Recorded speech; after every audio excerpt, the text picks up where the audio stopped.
بسم الله الرحمن الرحيم. الرحمن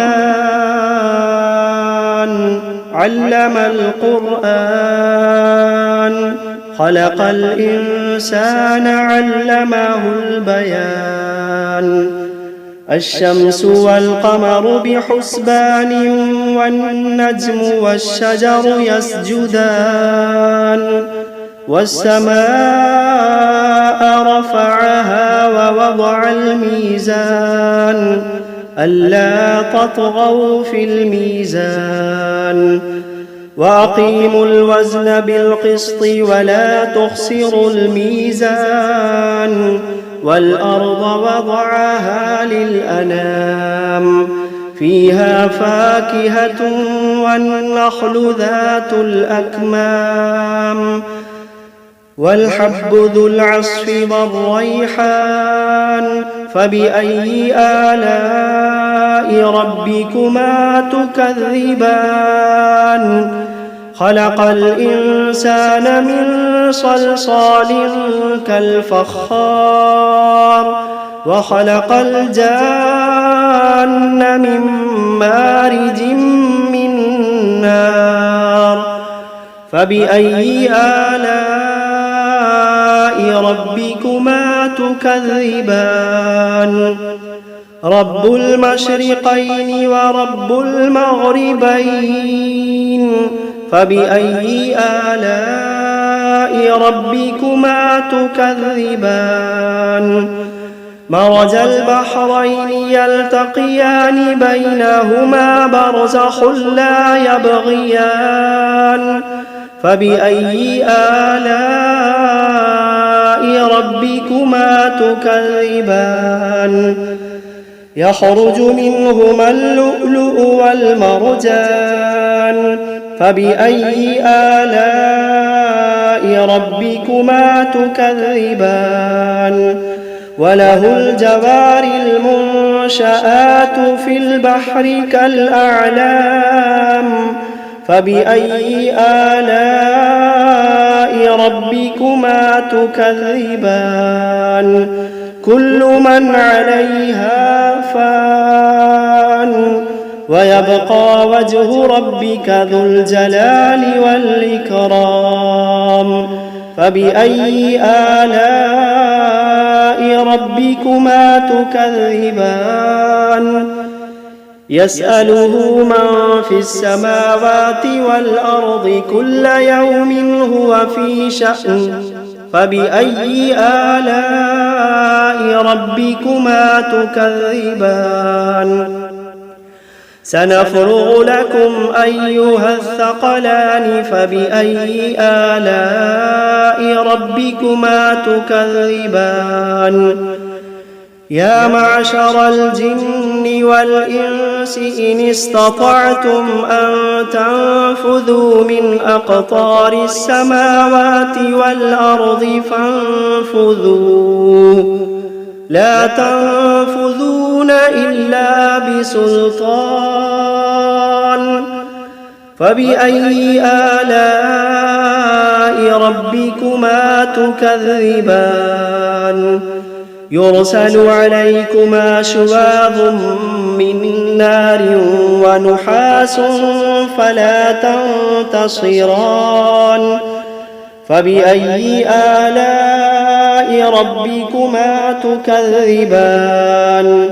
فإذا انشقت السماء فكانت وردة كالدهان. فبأي آلاء ربكما تكذبان. فيومئذ لا يسأل عن ذنبه إنس ولا جان. فبأي آلاء ربكما تكذبان. يعرف المجرمون بسيماهم فيؤخذ بالنواصي والأقدام. فبأي آلاء ربكما تكذبان.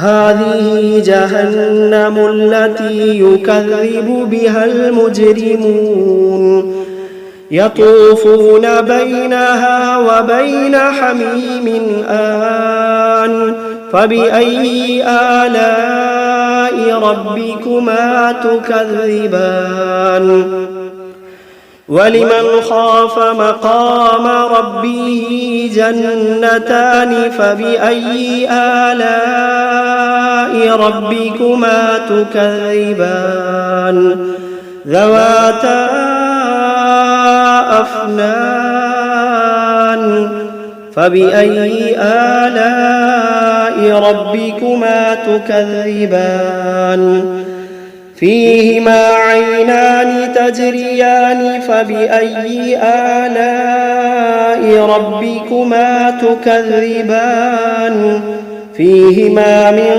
كل فاكهة زوجان فبأي آلاء ربكما تكذبان متكئين على فرش بطائنها من استبرق وجنى الجنتين دان فبأي آلاء ربكما تكذبان فيهن قاصرات الطرف لم يطمثهن إنس قبلهم ولا جان فبأي آلاء ربكما تكذبان كأنهن الياقوت والمرجان فبأي آلاء ربكما تكذبان هل جزاء الإحسان إلا الإحسان فبأي آلاء ربكما تكذبان ومن دونهما جنتان فبأي آلاء ربكما تكذبان مدهامتان فبأي آلاء ربكما تكذبان فيهما عينان نضاختان فبأي آلاء ربكما تكذبان فيهما فاكهة ونخل ورمان فبأي آلاء ربكما تكذبان فيهن خيرات حسان فبأي آلاء ربكما تكذبان حور مقصورات في الخيام فبأي آلاء ربكما تكذبان لم يطمثهن إنس قبلهم ولا جان فبأي آلاء ربكما تكذبان متكئين على رفرف خضر وعبقري حسان فبأي آلاء ربكما تكذبان تبارك اسم ربك ذي الجلال والإكرام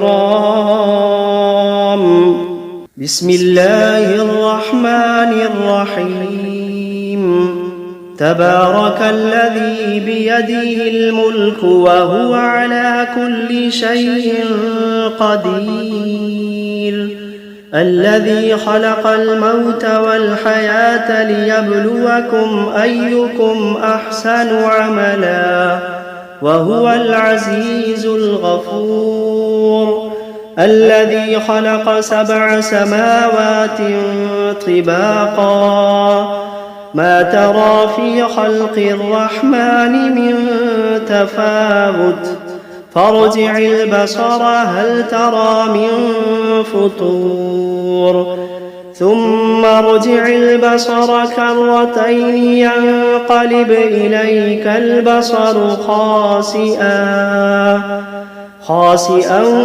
وهو حسير ولقد زينا السماء الدنيا بمصابيح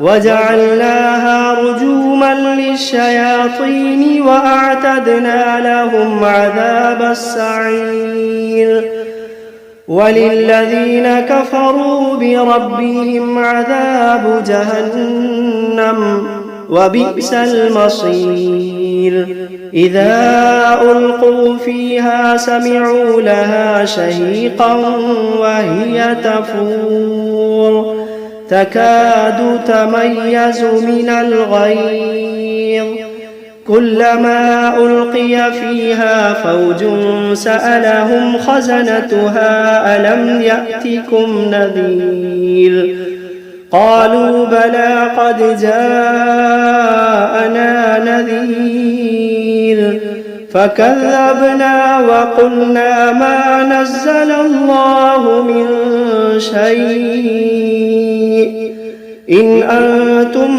إلا في ضلال كبير وقالوا لو كنا نسمع أو نعقل ما كنا في أصحاب السعير فاعترفوا بذنبهم فسحقا لأصحاب السعير إن الذين يخشون ربهم بالغيب لهم مغفرة وأجر كبير وأسروا قولكم أو اجهروا به إنه عليم بذات الصدور ألا يعلم من خلق وهو اللطيف الخبير ألا يعلم من خلق وهو اللطيف الخبير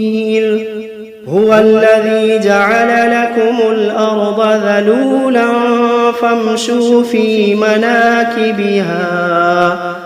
فامشوا في مناكبها وكلوا من رزقه وإليه النشور أأمنتم من في السماء أن يخسف بكم الأرض فإذا هي تمور أم أمنتم من في السماء أن يرسل عليكم حاصبا فستعلمون كيف نذير ولقد كذب الذين من قبلهم فكيف كان نكير أولم يروا إلى الطير فوقهم صافات ويقبضن ما يمسكوهن إلا الرحمن إنه بكل شيء بصير أمن هذا الذي هو جند لكم ينصركم من دون الرحمن إن الكافرون إلا في غرور أمن هذا الذي يرزقكم إن أمسك رزقه بل لجوا في عتو ونفور أفمن يمشي مكبا على وجهه أهدى أمن يمشي سويا على صراط مستقيم قل هو الذي أنشأكم وجعل لكم السمع والأبصار والأفئدة قليلا ما تشكرون قل هو الذي ذرأكم في الأرض وإليه تحشرون ويقولون متى هذا الوعد إن كنتم كنتم صادقين قل إنما العلم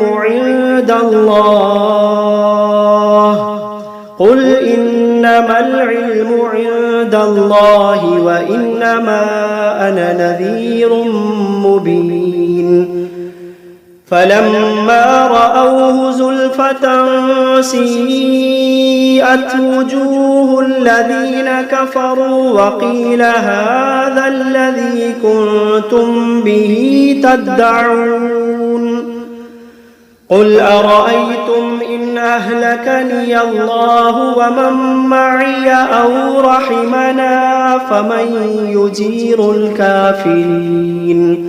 فمن يجير الكافرين من عذاب أليم قل هو الرحمن آمنا به وعليه توكلنا فستعلمون من هو في ضلال مبين قل أرأيتم إن أصبح ماؤكم غورا فمن يأتيكم بماء معين بسم الله الرحمن الرحيم قل أوحي إلي أنه استمع نفر من الجن فقالوا إنا سمعنا قرآنا عجبا يهدي إلى الرشد فآمنا به ولن نشرك بربنا أحدا وأنه تعالى جد ربنا ما اتخذ صاحبة ولا ولدا وأنه كان يقول سفيهنا على الله شططا وأنا ظننا أن لن تقول الإنس والجن على الله كذبا وأنه كان رجال من الإنس يعوذون برجال من الجن فزادوهم رهقا وأنهم ظنوا كما ظننتم أن لن يبعث الله أحدا وأنا لمسنا السماء فوجدناها ملئت حرسا شديدا وشهبا وأنا كنا نقعد منها مقاعد للسمع فمن يستمع الآن يجد له شهابا رصدا وأنا لا ندري أشر أريد بمن في الأرض أم أراد بهم ربهم رشدا وأنا منا الصالحون ومنا دون ذلك كنا طرائق قددا وأنا ظننا أن لن نعجز الله في الأرض ولن نعجزه هربا وأنا لما سمعنا الهدى آمنا به فمن يؤمن بربه فلا يخاف بخسا ولا رهقا وأنا منا المسلمون ومنا القاسطون فمن أسلم فأولئك تحروا رشدا وأما القاسطون فكانوا لجهنم حطبا وأن لو استقاموا على الطريقة لأسقيناهم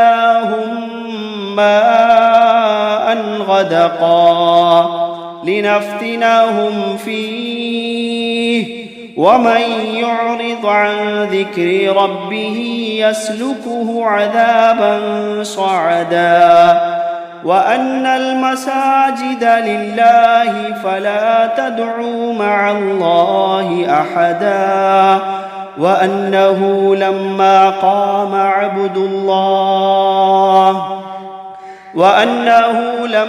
قام عبد الله يدعوه كادوا يكونون عليه لبدا. قل إنما أدعو ربي ولا أشرك به أحدا. قل إني لا أملك لكم ضرا ولا رشدا. قل إني لا أملك لكم ضرا ولا رشدا. قل إني لن يجيرني من الله أحد. قل إني لن يجيرني من الله أحد ولن أجد من دونه ملتحدا إلا بلاغا من الله ورسالاته ومن يعص الله ورسوله فإن له